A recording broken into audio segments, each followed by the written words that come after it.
Welcome to Flick News episode 30. This week, we've got a lot of exciting news for you, from the cancellation of the Tangled live-action remake to a major update on Inside Out 3 and much more. So, let's dive right in. First of all, Gumball, an Indonesian animated film, has made history by becoming the highest-grossing Indonesian animated film of all time, after reaching 1 million admissions in just 7 days following its theatrical premiere. The record previously held by this movie, that had over 600,000 admissions and stayed unbeaten for 8 years, but Gumball just smashed it. This film tells the story of Don, a young boy who's often underestimated by others.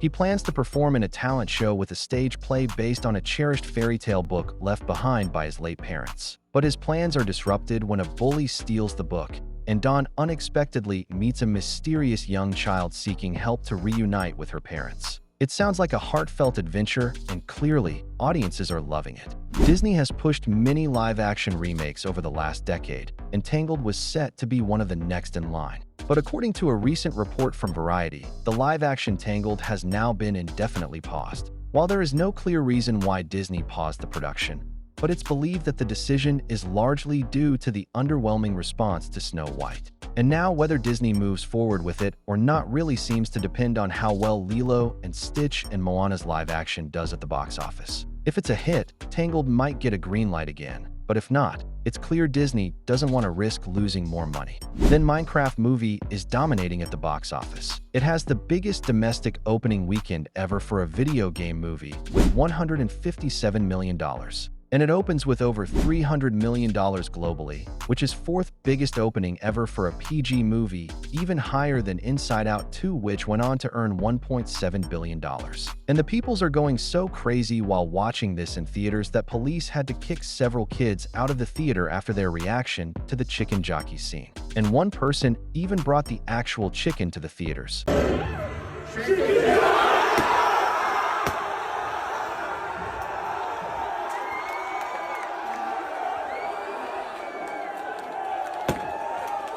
Now let's take a look at some streaming dates that confirmed previous week. Unicorn Academy will premiere on Nickelodeon starting April 21st at 4 p.m. Eastern Standard Time. The first trailer and poster for the Phineas and Ferb revival has officially been released, and the show is set to premiere on Disney Channel on June 5th and on Disney Plus on June 6th. And the day the Earth blew up, a Looney Tunes movie will release on digital platforms on April 15th. Then Sonic X Shadow Generations Dark Beginnings has been nominated for Best Animation at the Webby Awards. It's a web-based animated short that ties into the upcoming Sonic X Shadow Generations game. The animation dives into Shadow's origin story and gives fans a darker, more cinematic take on the Sonic universe. Then Warner Bros. Animation's animatic editor, Nick Lamoro, revealed that Adventure Time Fionna and Cake Season 2 will be concluded in late May or early June. Teasers and previews for this next installment will soon be shared with the public, but fans could get a glimpse of the show during San Diego Comic-Con, which is set to take place in late July. Then Universal unveils the concept art for its first ever theme park in England, which is set to open in 2031. The new resort will feature a world-class theme park with multiple themed lands, offering immersive storytelling, thrilling rides, innovative attractions, and exciting entertainment. The rumored lands and attractions coming are Minions, Paddington, Jurassic World, Back to the Future, The Lord of the Rings, and James Bond stunt show. And alongside the park, Universal also plans to build a 500-room hotel and a retail, dining, and entertainment complex. Then Jared Hess, the director of the Minecraft movie, revealed that the tribute to Technoblade in the film came from a suggestion by Sebastian Hansen. Sebastian suggests that there's this amazing Minecraft player named Technoblade, who sadly passed away, and he'd love to be able to honor him somehow in the film. And that's how they come up with this. Whoa, is he some kind of king? No. That's a legend. Hess also shared that the Herobrine Easter egg in the movie was totally unintentional, because all of their eyes were supposed to be purple, but when it was rendered, one of the characters' eyes kept coming out white in the final rendered frames, which led to the unintentional appearance of Herobrine. Then the Japan-only version of the Nintendo Switch 2 only costs around $343 US. That makes it over $100 cheaper than the US version. Then Ultraman Rising co-director John Aoshima has signed a multi-year exclusive deal with Warner Bros. Pictures Animation to develop new original animated movies and franchise animated projects for the studio. He has also signed on to direct an episode of Netflix's Blue Eye Samurai Season 2. Then 2D keyframe animation on the amazing world of Gumball Season 7 at Studio Soy is scheduled to be completed by mid to late June. The new season is set to premiere sometime this year. Then the first trailer for 20th Century Studios' animated film, Predator: Killer of Killers, has been released, and it's set to premiere exclusively on Hulu on June 6th. The film will feature 3 anthology stories, each showcasing a different historical setting where the Predator faces off against warriors from various eras: Vikings, samurais, and World War II pilots. The stories follow a Viking raider seeking vengeance with her son, a ninja battling his samurai brother in feudal Japan, and a fighter pilot investigating a mysterious airborne threat during World War II. Then 2006 MTV motion comic version of Invincible was considered lost media for years, with many people even doubting its existence. But recently, an Instagram page named GeekStuffGT shows off his old iPod with all the 6 volumes of MTV's Lost Motion Comic series. Then, you can now watch the Looney Tunes completely free. While the original Looney Tunes shorts are no longer available on Max or any other streaming service, there's still a way to enjoy some classic fun. As of April 1st, the free streaming platform Tubi is now airing the Sylvester and Tweety Mysteries, all 5 seasons, and both seasons of the Looney Tunes show. That's a total of 104 episodes, all streaming for free with ads. No subscription needed. You can watch them right now on tubitv.com or by downloading the Tubi app. Then Seth Rogen reveals that he once tried really hard to make a Where's Waldo movie, but he realized Waldo does nothing. He literally just hiding. The shit happening around him is more interesting.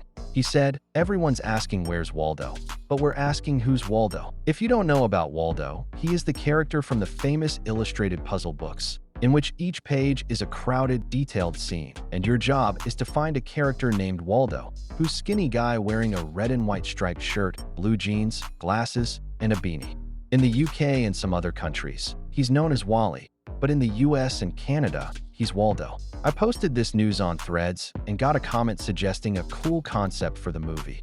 A horror thriller where Waldo is a time-traveling murderer who's been killing people throughout history, and a time-traveling detective is on a mission to track him down. While this sounds good, but that kind of story previously been told in Predestination, which was a great movie though. How would you want this Waldo movie to play out? Let me know your thoughts in the comments. Then a new look at The Bad Guys 2 is revealed, in which Police Commissioner Misty Luggins, working with the bad guys to definitely stop the bad girls. And recently talking with The Collider, director Pierre Perifel reveals that this sequel levels up everything.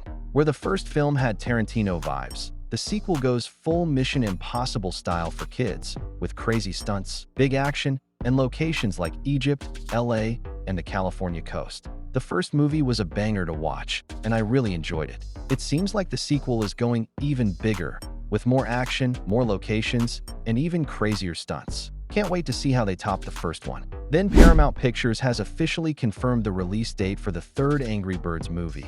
It is set to hit theaters on January 29, 2027. This announcement comes as Paramount takes over distribution duties from Sony Pictures, which has released the previous 2 films, and it grossed a combined $500 million at the global box office. The voice cast members from the previous films will reprise their roles, and lots of new cast members have also been confirmed. Seems like the 3rd movie will going to be much bigger than previous 2. Then Paul Walter Hauser, who voices Embarrassment in Inside Out 2, seems to have casually confirmed that Inside Out 3 is happening. While Pixar hasn't officially announced it yet, but in a recent interview, Paul said that he has heard that we might be doing another one. He added that he doesn't know when, how, or where, but the movie really resonated with people of all ages. He also pointed out what makes the Inside Out films so special, that they don't treat children as less intellectual. Instead, they tell a funny, brilliant story that kids can grow with.